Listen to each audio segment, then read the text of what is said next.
everyone to our webinar for today.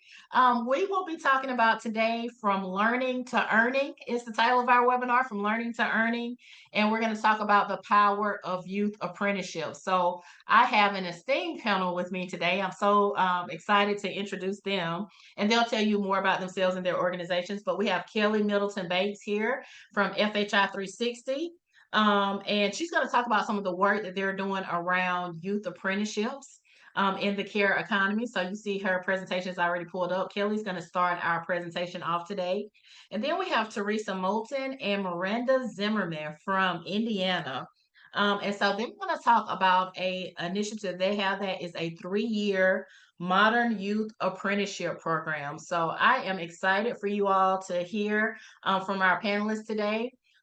We will record this, so you'll get a copy of the recording, you'll get a copy of the presentation, and we'll also have this available on our NAUTA website and our NAUTA YouTube channel. So if for some reason you want to go back and review it, or if you want to share it with your colleagues and your network, we will have that available as well. We'll go through our presentations today. I do encourage you to be interactive. If you have questions, to put them in the chat box, but we won't answer questions until the end so that we can make sure that we get through all of the relevant material. So with that being said, I will turn it over to Kelly Middleton Banks. She's going to start us off here. And so Kelly, the floor is yours. Thanks so much, Kim, and it's such a pleasure to be with you all today. So, I'm going to talk a little bit about building pathways in the care economy through apprenticeship. Wanting to get a chance to introduce my organization at FHI 360 and the National Institute of Work and Learning to you, as well as highlight the care economy and how we're exploring apprenticeships in that space, specifically our youth development practitioner apprenticeship and our pre-apprenticeship. So a little bit about FHI 360 and the National Institute of Work and Learning. We have been in existence. We're a global and nonprofit who has 50 years in this work, and we really focus on equitable access to quality education and fulfilling work to help people reach their highest potential. And so our organization, the National Institute of Work and Learning, the division with underneath FHI 360, we focus on two key drivers, the individual well-being of in education and employment.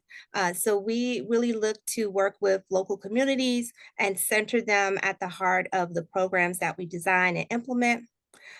We are also now exploring beyond our career pathways work, expanding into apprenticeships. And so it's been an exciting opportunity to support this work as the technical advisor with the National Institute of Work and Learning. So to get us started, and just to provide some overview, what is the care economy? The care economy is really focused on the care workforce, and it includes youth services, healthcare, behavioral health, community building.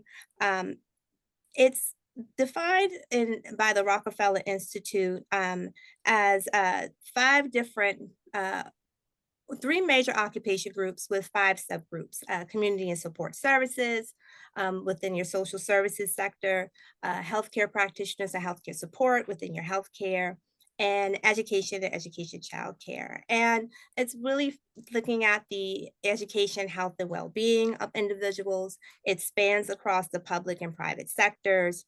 It's a wide range of education, skills, and pay levels in the care economy.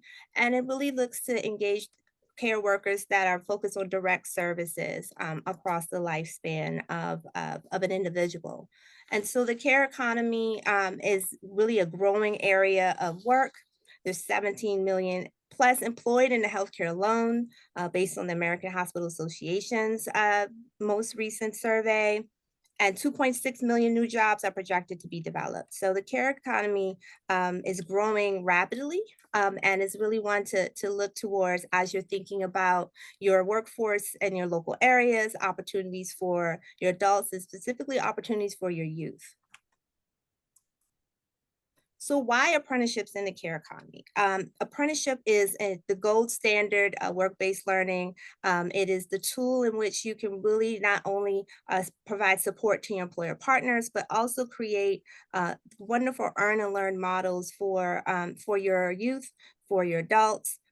It's structured professional development that provide portable credentials that can transfer from one state to the next. It also creates an opportunity for equity in the workforce by engaging historically underrepresented populations.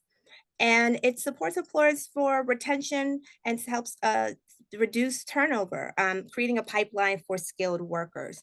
When you think about apprenticeship and you think about the trades, electrician, construction, but the care economy, healthcare, these are growing areas for apprenticeship. Over 37,000 healthcare apprentices are nationwide at this time, based on the Department of Labor's information. And 13,000 of that is in education and childcare roles. So I think it says a lot about how these apprenticeships have been growing over the last couple of years, which they've said doubled since 2016. So as you're thinking about apprenticeship and as you're engaging with employer partners, apprenticeship can be a great resource and tool to explore with those employers in the care economy to create stronger pipelines for their staff, to create more structured learning for those incumbent workers or for those entering into the field, as well as getting those underrepresented populations engaged in the workforce while creating retention and other opportunities for your local community. So I want to talk a little bit about how we're engaging in the care economy and the things that we're looking to explore based on some support from the Department of Labor through the Apprenticeship Building America grant. We are exploring apprenticeships in the care economy in a youth development practitioner apprenticeship, community health worker, peer support specialist, substance use disorder, and mental health counselor. These are apprenticeable occupations that we are supporting local organizations, community colleges, CBOs, and workforce boards, and developing apprenticeship programs in these spaces. In addition to that, we've also developed 2 curriculums for pre-apprentices, one being youth development to allow individuals exposure to and young people exposure to youth development services, and then Empowering Futures, a mental health curriculum for pre-apprenticeship programs. So that also is another opportunity to expose young people to potential careers in mental health, such as peer support specialists or behavioral tech. We're really looking to expand apprenticeships in the care space and be a part of the support and interest in innovation around leveraging apprenticeship as not only a career pipeline, but also a strong employer tool and engagement that will create more opportunities for youth and adults. So excited to be able to share with you all how we're looking at ways to support the growth in the care economy and how to support those individuals who may be interested in exploring these occupations. I like to share this slide because I think it just gives some understanding of what the trajectory can look like as you're thinking about where the entry points are, not only for your young people, but also for your adults that you may be engaging with. This just gives an idea as you start as a pre-apprentice, maybe you move into youth development and you decide to be a camp counselor, registered behavior technician, recreation worker. There's levels of air and opportunities for you to grow as you move through these different occupations. Just starting out with just getting an initial exposure. And I know Miranda and Teresa will have a chance to talk a little bit more about how their program is doing that. But it's a good opportunity just to see how not only your experience and your growth in your profession moves and the trajectory for that, but also how your wages can change. And so it's always a good test to the opportunities that can be provided through workforce development to ensure that there is some type of career pathway for those occupations that you propose to the people that you're supporting. This also gives you an idea of how youth development practitioner, the substance use, or our community health worker, peer support occupations that you're thinking about engaging with your employer partners and supporting youth through these different occupations, the different types of roles and occupations that may be associated that you may not think this apprenticeship program could align with. Looking at the youth development practitioner, you'll be youth service intake counselor, outreach work. With substance use, it's crisis intervention specialist, community health worker, community health worker, it's mental health peer support, certified family partner. I think it's important to kind of see the information more than just one way to really get an understanding of that there's true career trajectories and opportunities associated with these occupations in the care economy. So briefly, I'll just like to do a quick spotlight on our youth development practitioner apprenticeship and our pre-apprenticeship program. With our youth development pre-apprenticeship, it's really structured to build pathways into youth service and care roles. With our pre-apprenticeship providing that early engagement for young adults, that is also linked to registered apprenticeship. And it's really designed to professionalize and provide some additional structured career and professional development for individuals who are looking to support youth, which is a continually growing field. And it's also one that we found that there's a genuine interest in getting more youth into this career pipeline. Our youth development pre-apprenticeship curriculum, which is available for those who are interested in doing something with their youth and getting them exposure now, consists of 4 modules, 42 hours of instructional material that really focuses on the introduction of positive youth, oh, introduction of positive youth, as well as, let me just go back one, exploring youth development, work, as well as companies in action. So that just gives you an idea of some of the topics that are covered. It's 27 sessions that are broken down in 4 modules and typically would take about 10 weeks to complete. And so that's also available on our NIWL apprenticeship website that I'll make sure to get to you all before our session finishes. And with our youth development practitioner, it's 9 modules, 29 competencies, and about 150 hours, 165 hours, your typical apprenticeship program, really focusing on the core elements of what the skills a person would need in order to be effective in supporting youth in a variety of situations. And so we really have structured both of these to not only provide exposure, but increase education and skill to support be it youth or adults in these particular occupations for youth services. So how can you get involved? Or if you're looking for more information, by all means, feel free to use the QR code to get connected to me or my team.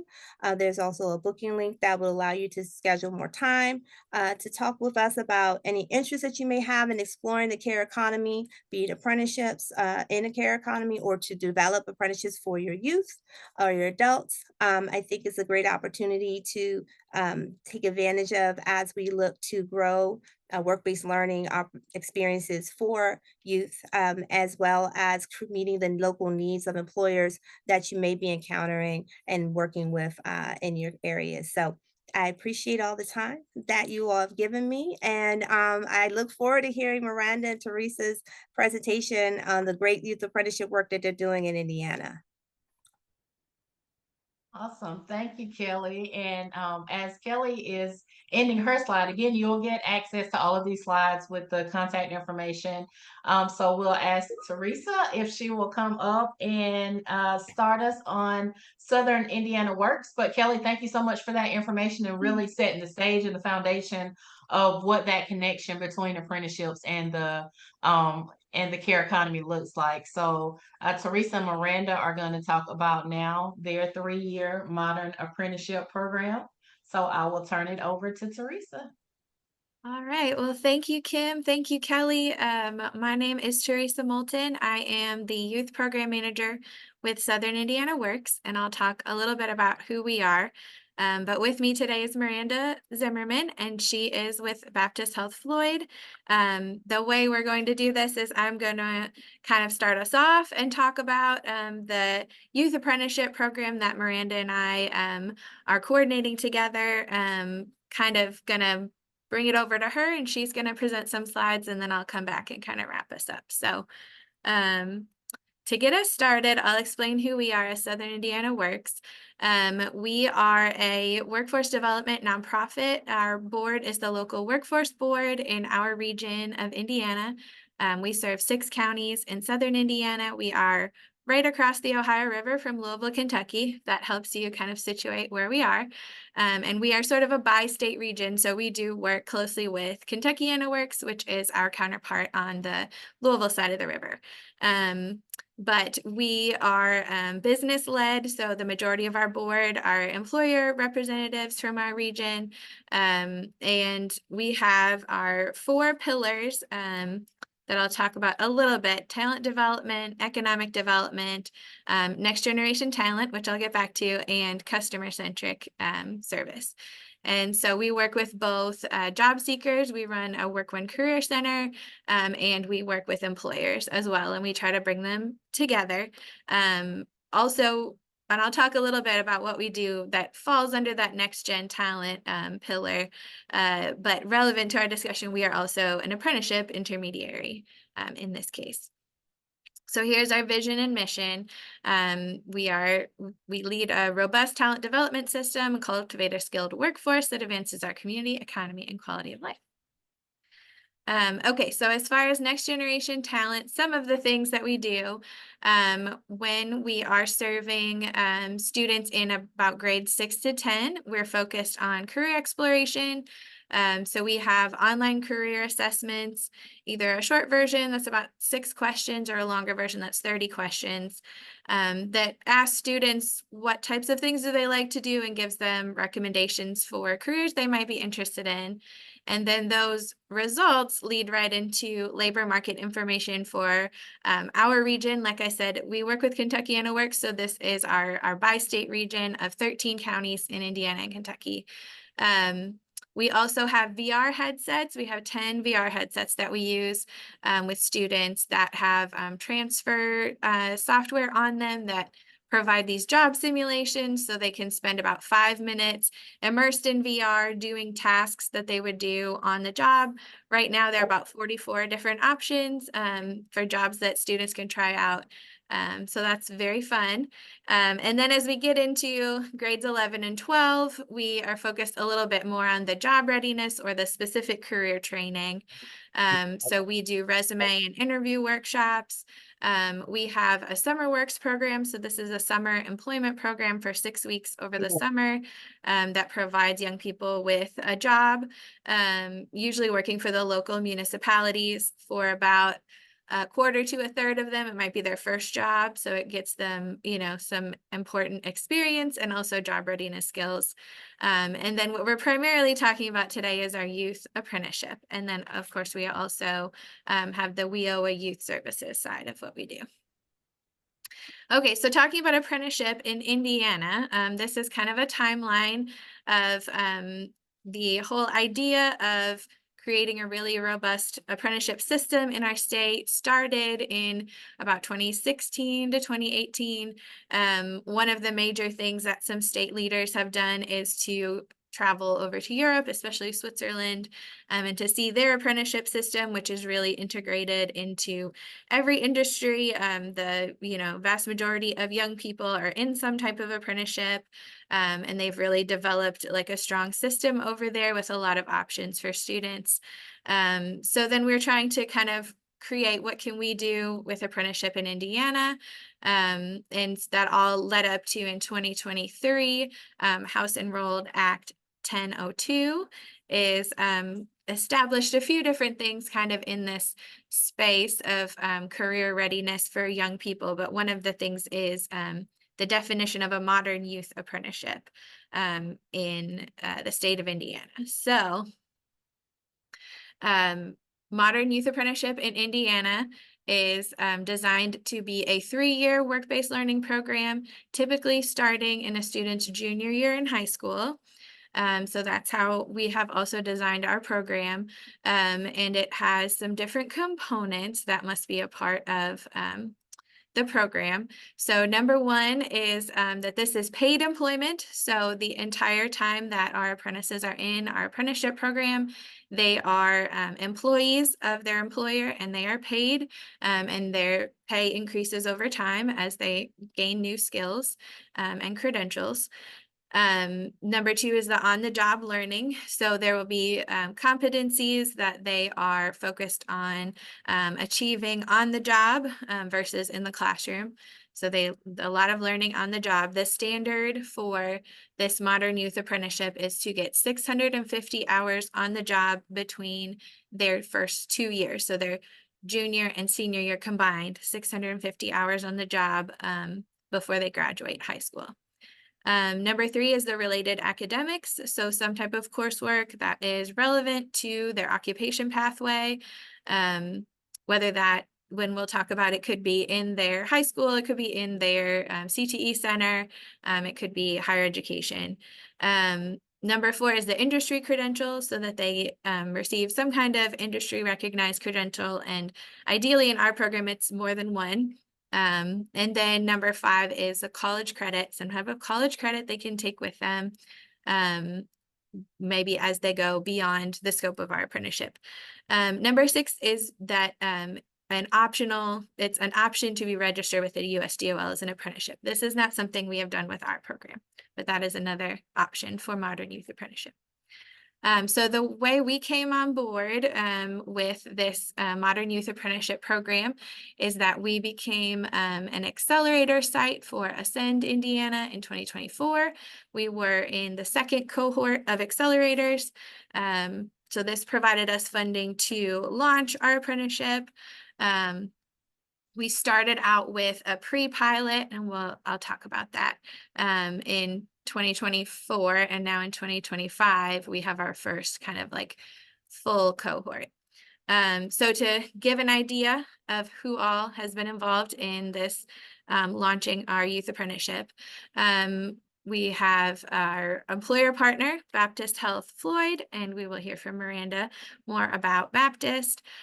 Prosser Career Education Center is our CTE center, who covers the same kind of footprint here in Southern Indiana that we do. They are the largest career center in the state.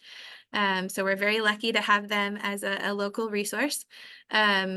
And Ivy Tech Community College has been our higher education partner in planning the related technical instruction for our occupation pathways. And then our first school district that we worked with on our pre-pilot was New Albany Floyd County Schools.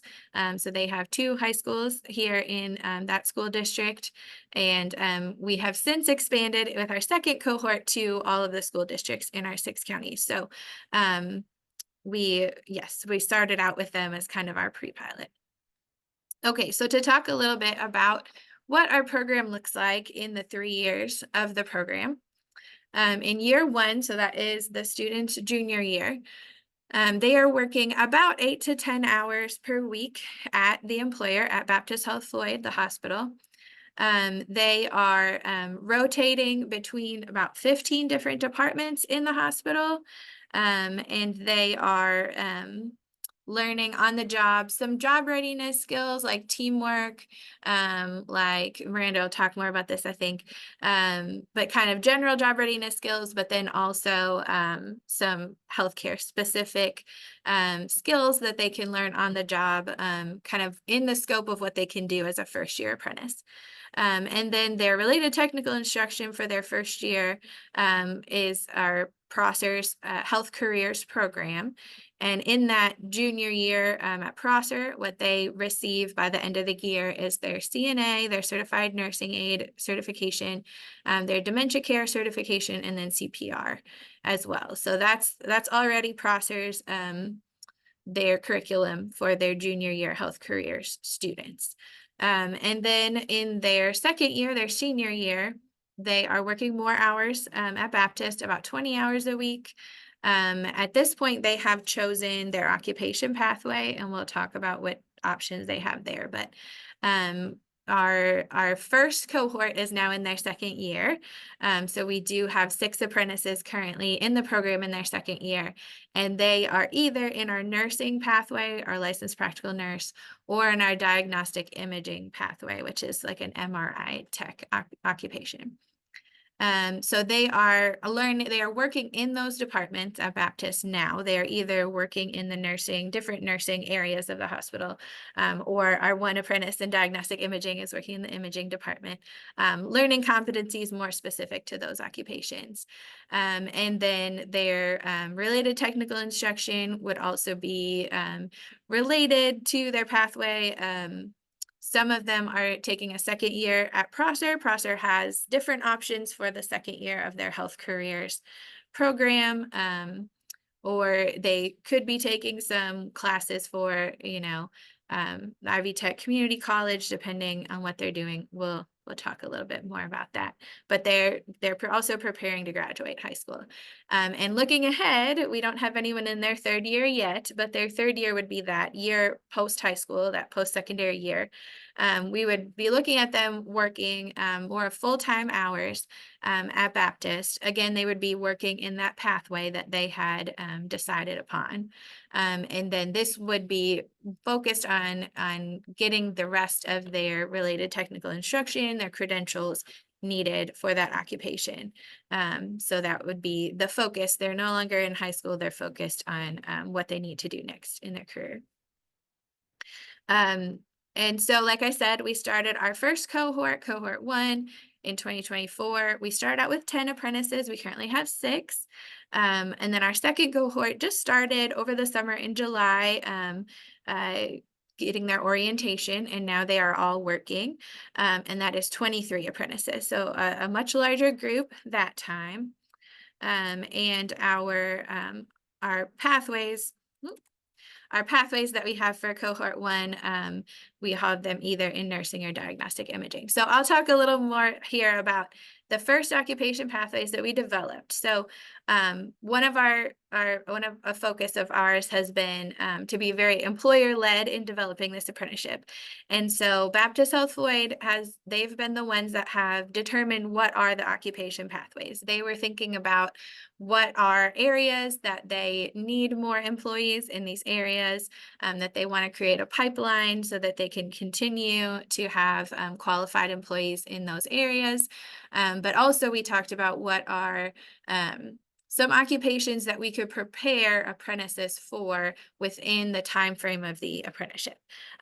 One thing we really wanted to do was to make sure that by the end of the apprenticeship, the apprentice is fully qualified to work as the occupation that they've chosen. So we didn't want to pick something that by the end of the apprenticeship, they would be like almost ready, or they would be starting their a degree program or something. We wanted it to be something that they could complete while they were still in the program. So a big one was obviously nursing. And so what we focused on was a licensed practical nurse as the occupation that they would be preparing for.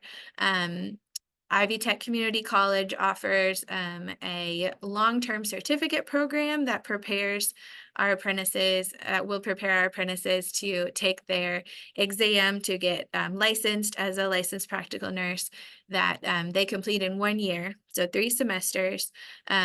So if they now have the option to potentially start before they graduate high school, but if they wait until they graduate high school, it should take them a year to complete that. And then they are a licensed practical nurse and they can start working. And you can see here the projected starting salary. This is from our area based on our labor market information of our region, what they can expect to make as an LPN starting out. Diagnostic imaging was another one that we that Baptist identified, and we had to kind of narrow it down. What type of imaging are we talking about? And we narrowed it down to an MRI tech being something that we could achieve within the scope of those 3 years. And you can see the starting salary there too. The third one that Baptist identified was a surgical tech. And this is one that has been a little bit of a challenge in terms of our RTI. We only have one surgical tech program in person in our area, and it is in Louisville. There isn't one on the Indiana side, except maybe like an hour and a half away. So that wasn't going to be a great option. We've talked about online options. So this one has been a little bit of a challenge. We don't have any apprentices in our first cohort who decided to go with surgical tech. So that one's kind of in process. Okay, then I would like to tell you a little bit about Baptist Health Floyd before I turn it over to Miranda to talk about her side of things. So Baptist Health Floyd is a hospital located in New Albany, Indiana. That's in Floyd County. Like I said, we are right across the river from Louisville, Kentucky. And so Baptist Health Floyd is a part of Baptist Health, which is Kentucky's largest healthcare system. And so they are our employer partner. They have some of the things that they've done as a part of this program. They have determined the occupation pathways, like I said. They have worked with us to figure out and approve the training so that the employees are prepared the way they would like them to be prepared. They have hired the apprentices. They are full employees at Baptist, and Miranda can talk about that. They've paid their wages, and they've assigned an apprentice supervisor. So Miranda is that person, and so she can talk more about what she does, kind of a special role that Baptist has for her to be able to oversee all of the apprentices. So let's see, I think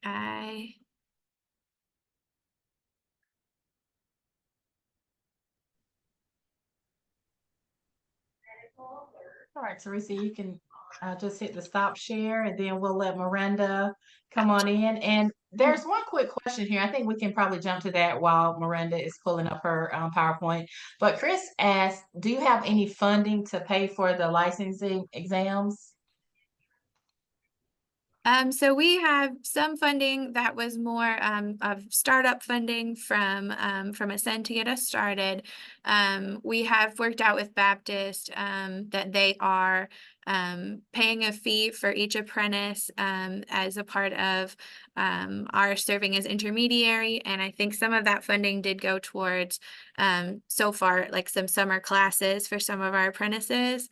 So we haven't gotten to the point of anyone taking like a licensing test yet, except for what they have taken through Prosser, which is already covered by Prosser's program. So I think that might be under the scope of things that we are working out still. So hopefully that kind of answers that question.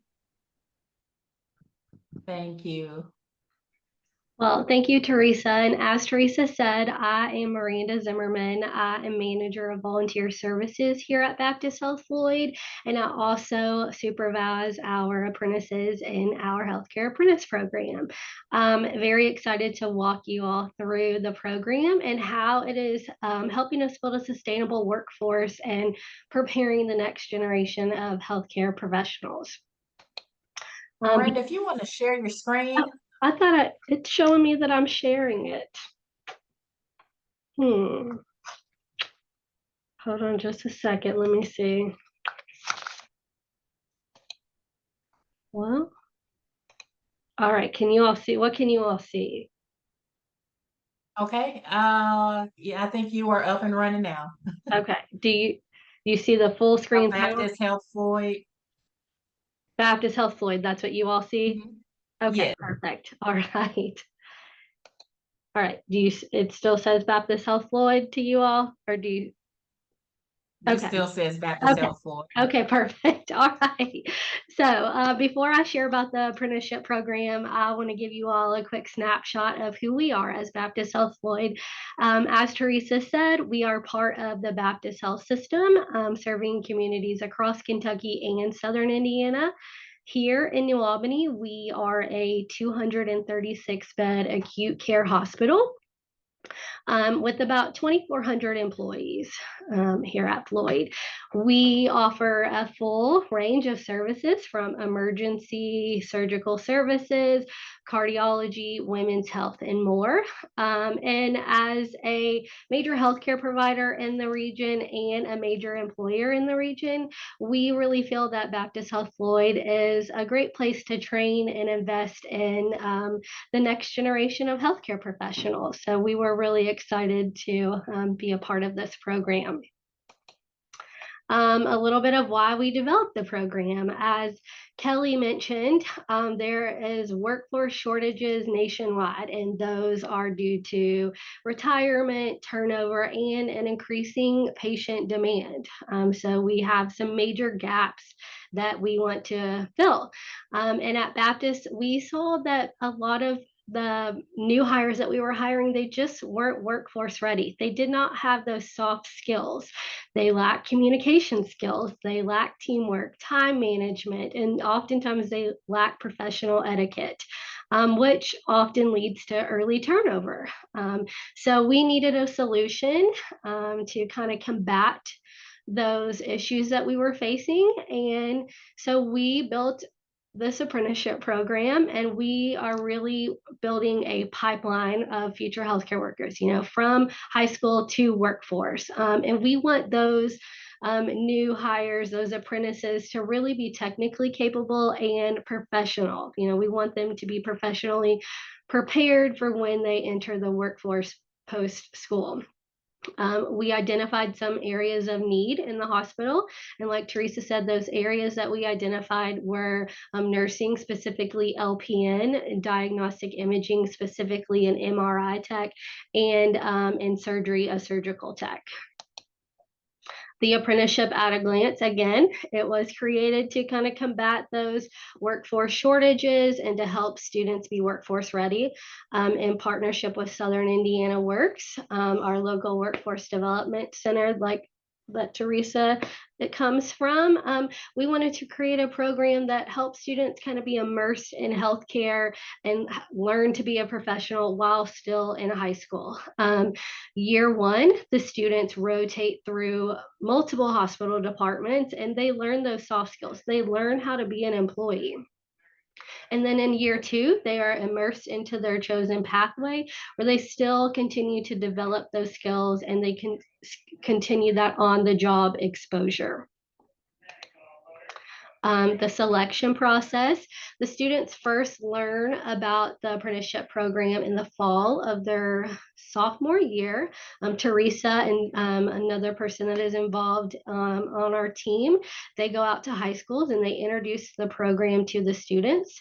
And in the spring of their sophomore year, those students apply to Prosser, our local CTE school. Once they have been accepted into either the healthcare program or the construction trades program at Prosser, they then apply and are interviewed here at Baptist Health. And as the employee partner, kind of some things that we're looking for a good attitude. We're looking for a well-rounded student. Quite a few of our apprentices are involved in many extracurriculars. Their class schedules are very challenging class schedules, but we appreciate that commitment to their future and that commitment to learn, and we recognize that skills can be taught, but professionalism and eagerness to learn really can make the difference in their success in this program. So one thing that we knew we would need to do is kind of create an expanded employee orientation.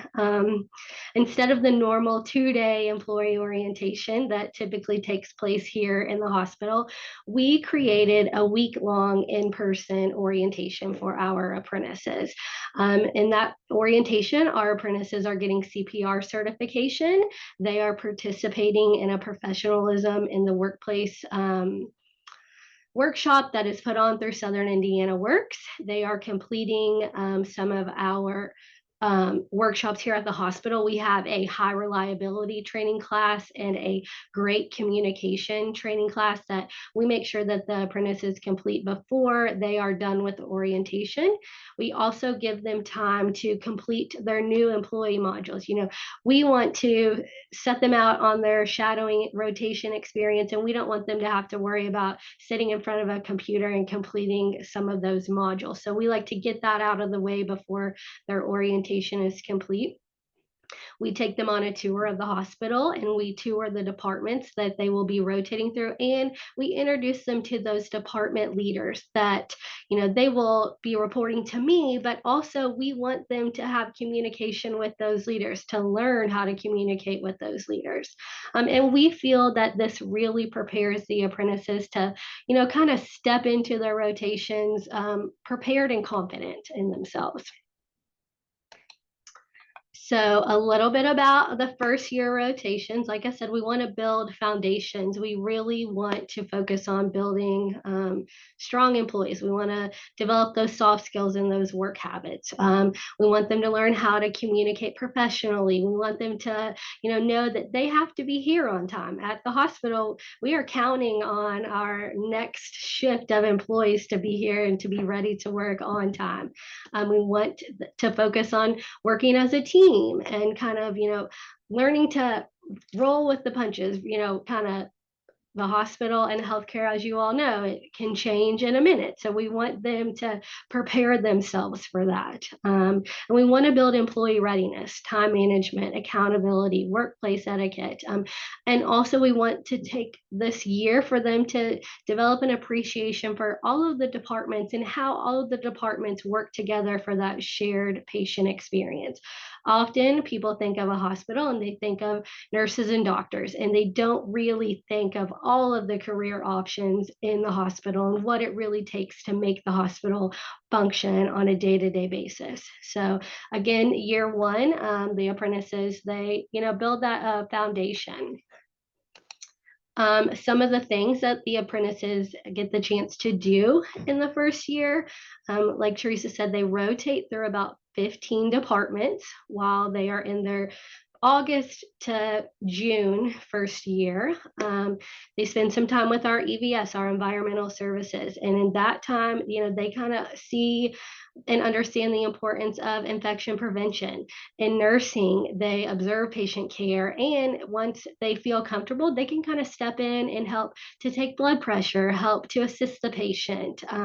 In surgical services, they get the really cool opportunity to work down in our sterile processing department, where they help disinfect instruments that have been used in surgical cases from the day before. They inspect for damaged instruments, and then they reassemble those kits to be used for the next day.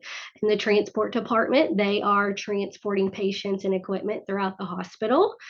Supply chain, they're distributing supplies to the different areas of the hospital. And registration, they are learning our check-in registration process, and they're kind of getting some of those customer service basic skills. They're learning, how to interact with the customer on a one-on-one basis. And then something that we've added this year is our maintenance and facilities. So we have a few apprentices that are rotating through our facilities department, and they are observing and assisting with facilities upkeep in this first year. Our second year is when the apprentices kind of shift from observation to application. They are applying those skills, those certifications that they have earned at Prosser, and those skills that they have learned through their first year here in the apprentices, and they are using those skills in their chosen pathway. In diagnostic imaging and in nursing is where we have our apprentices in our year two.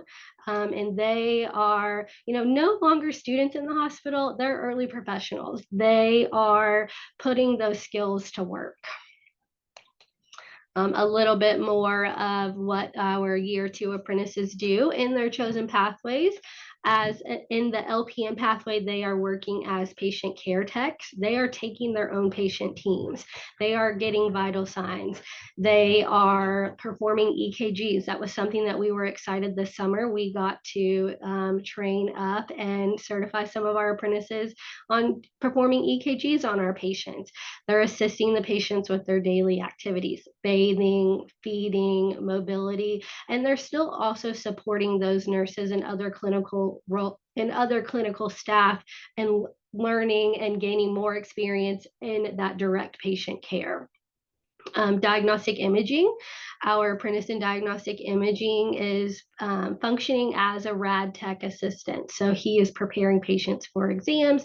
He is transporting patients to and from radiology. He is helping to set up for exams, setting up equipment, breaking down equipment, cleaning after an exam, and he's supporting those radiology technologists through procedures.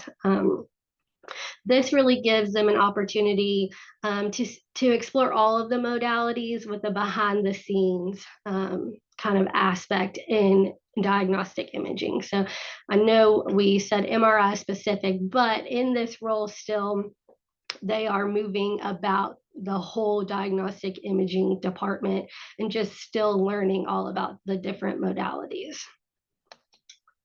After a successful pre-pilot first cohort, we kind of go back and forth what we call them. We really wanted to take the program to the next level. And we knew with doing that, with taking more apprentices, we would have to offer more pathways. So in the fall of 2025, we offered 4 new pathways. So we have a total of 7 now.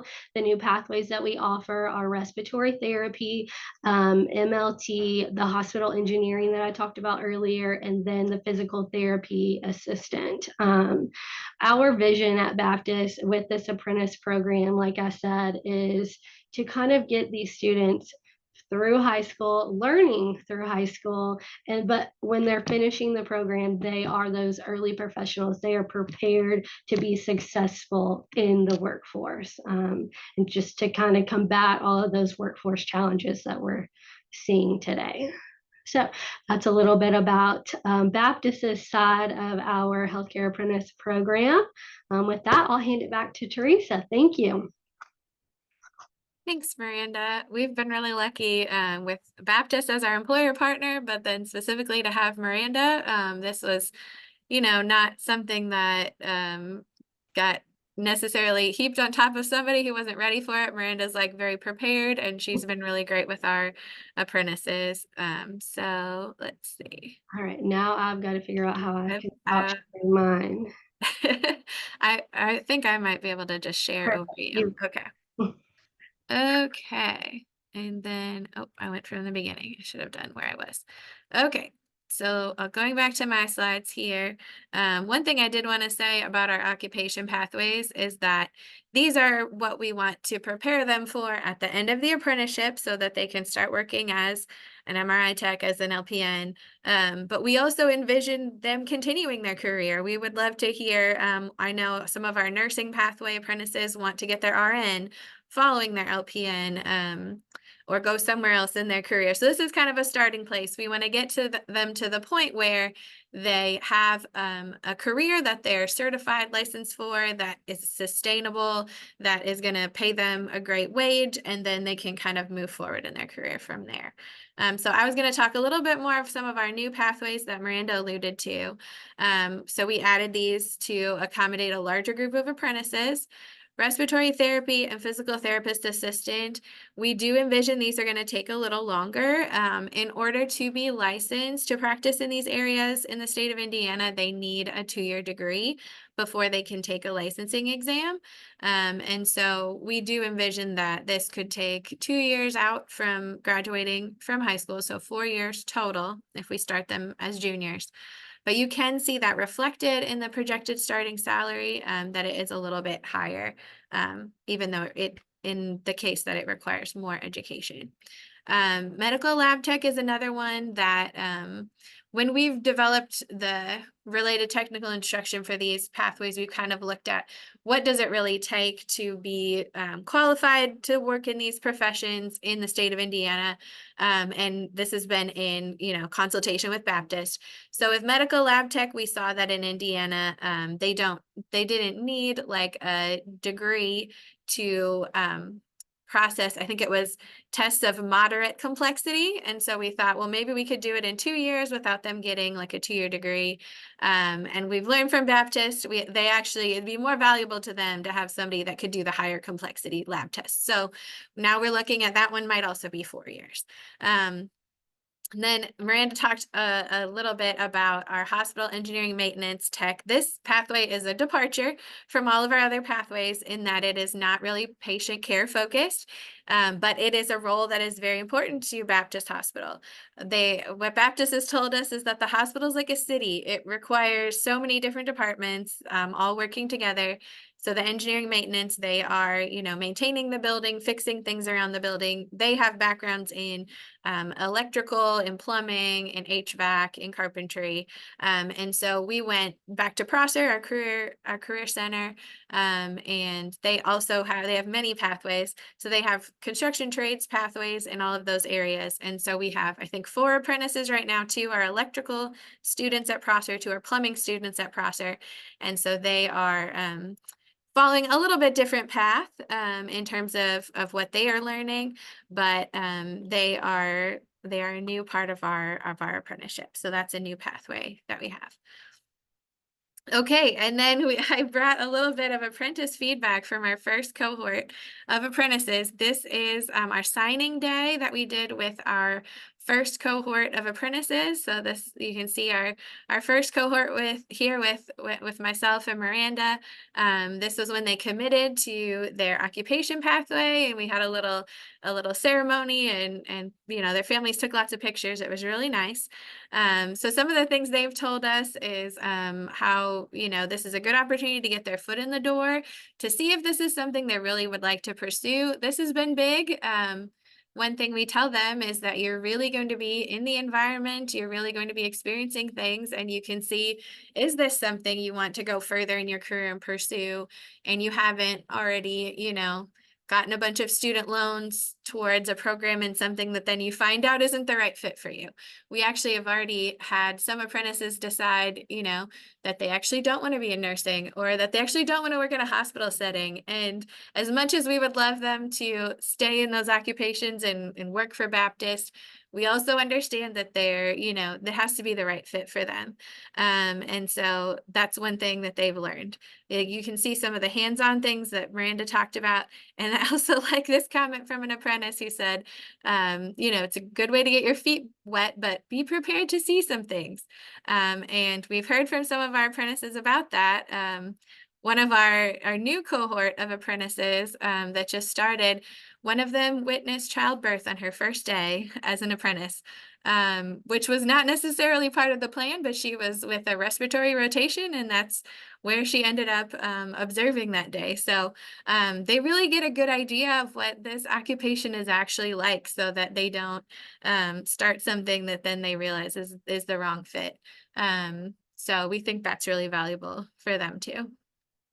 Okay, and we talked a little bit about what Baptist as the employer partner, what kind of their role is in the apprenticeship. So I was going to talk a little bit about Southern Indiana Works as the intermediary, what we do, what are kind of the supports that we bring to the program.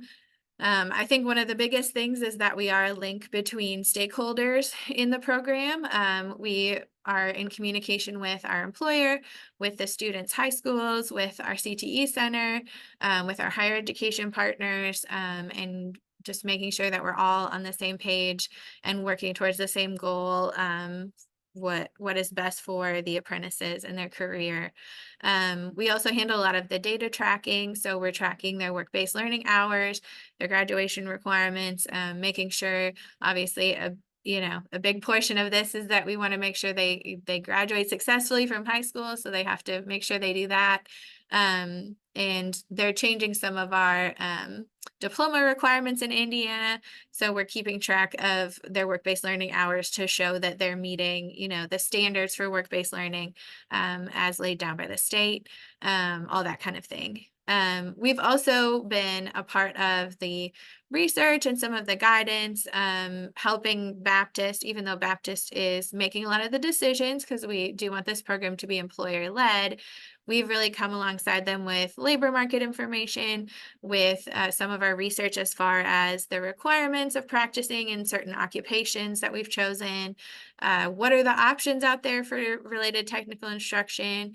I'm thinking of our surgical tech pathway, where we really had to lay out like, okay, Ivy Tech doesn't have a local program as for surgical tech, but they could go across the river to Louisville. They could potentially go all the way to Columbus, Indiana. They could do an online program. Here are the, you know, pros and cons. Certifications as well. What are the certifications that are out there? What are the best options?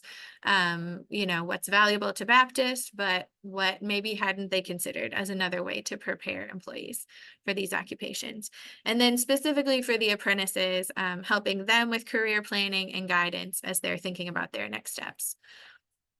I just wanted to say briefly as kind of a where do we go from here. In Indiana, there is a new project called INCAP, Indiana Career Apprenticeship Pathways, that is being headed by the CMETS iLab Indiana. Basically, they are taking the industry talent associations in these industries, having them come together and design apprenticeships so that it is more kind of standardized on a state level. And so it's not just little projects of apprenticeships here and there in the state, that it's really being determined by industry, and that everyone is coming together to agree on what should apprenticeships look like in Indiana. And we are a part of that. We have applied to be an intermediary for our region for INCAP. So I think I've kind of covered our content here, and we hopefully have a little bit of time if anyone has questions, but I've also listed our information here on the screen if anyone, you know, wants to get in touch with us, or I know you'll be getting copies of the slides as well. So.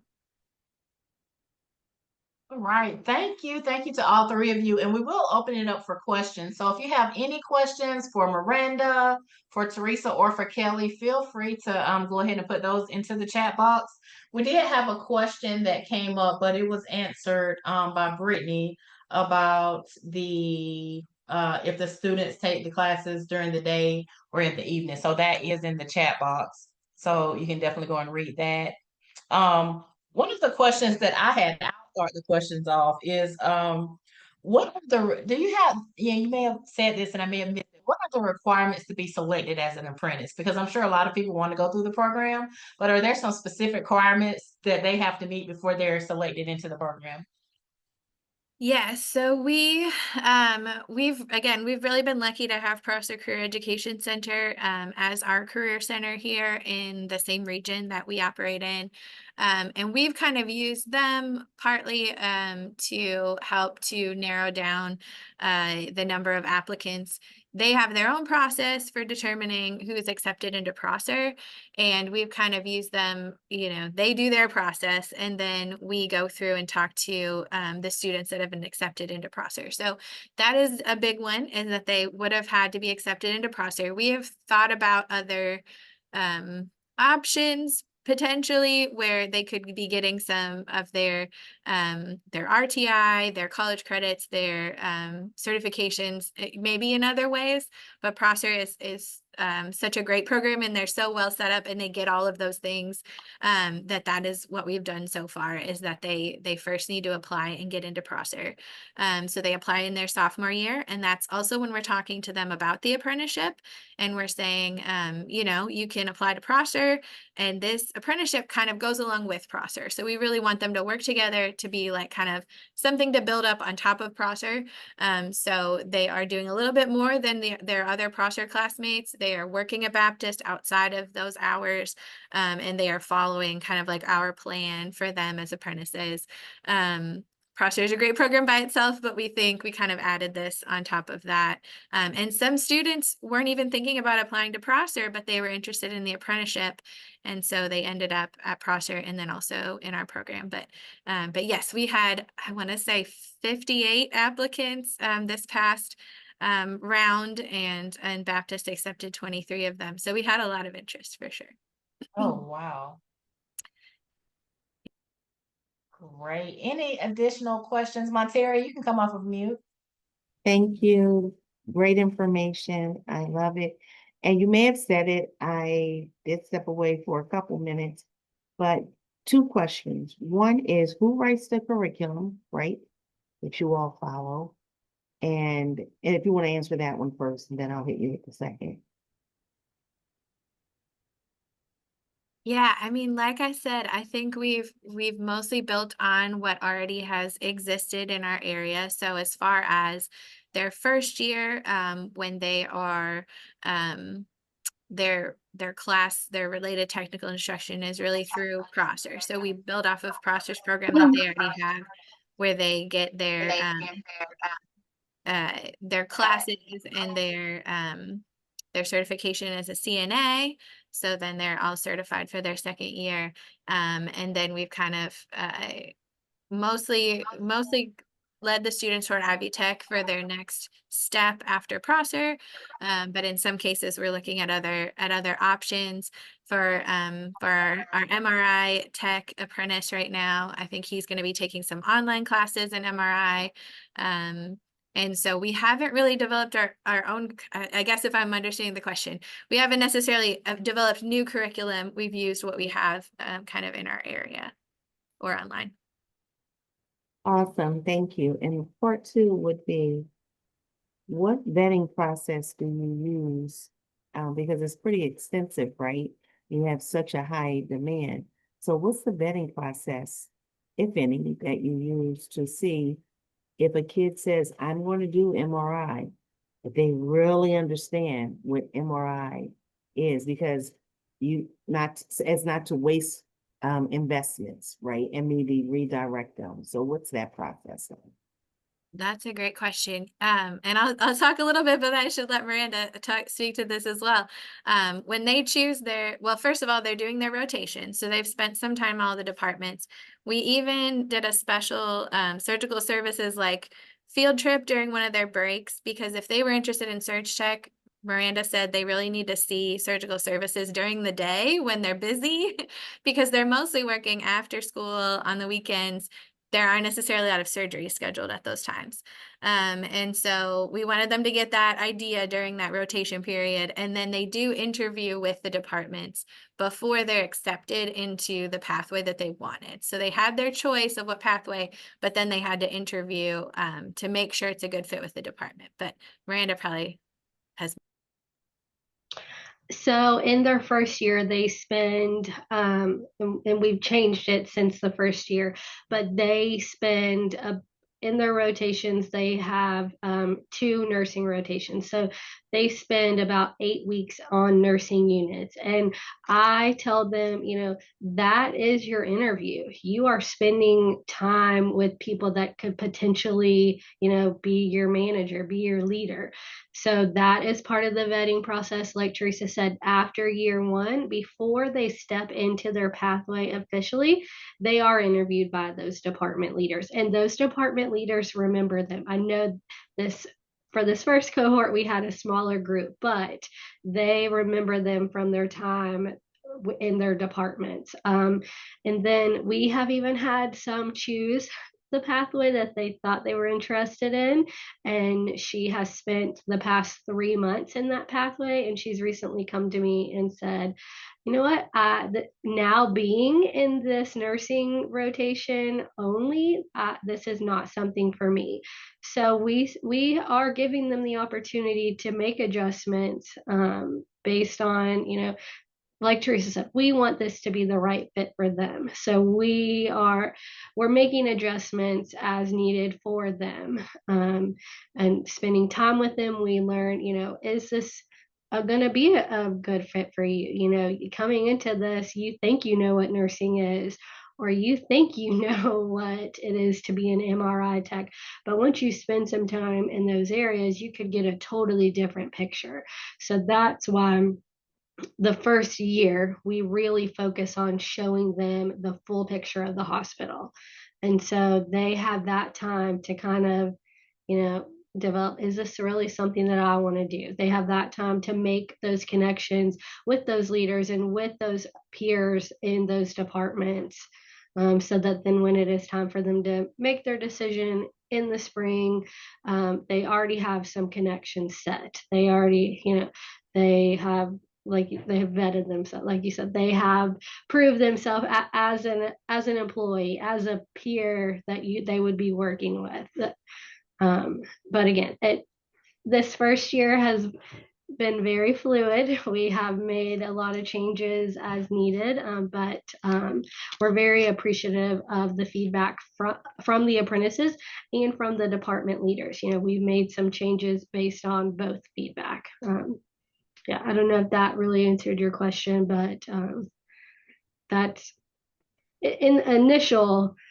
We allow Prosser to do a lot of the work. Like Teresa said, Prosser has a rubric that they follow. They try to pick the best of the best students. So we really feel like Prosser does a lot of the legwork for us. And then the apprentices write little essays about why they want to be in the apprenticeship program. We read those, and then in those interviews, we ask them, some challenging questions, and we feel like we get to know them even in that short amount of time before we make our choice. Awesome. Thank you. Thank you. Thank you all. So I echo everything that has been said in the chat box about this was an absolutely amazing way to spend the last hour. You gave us some great information. Everybody will get the PowerPoint slides with all of the contact information in addition to the recording.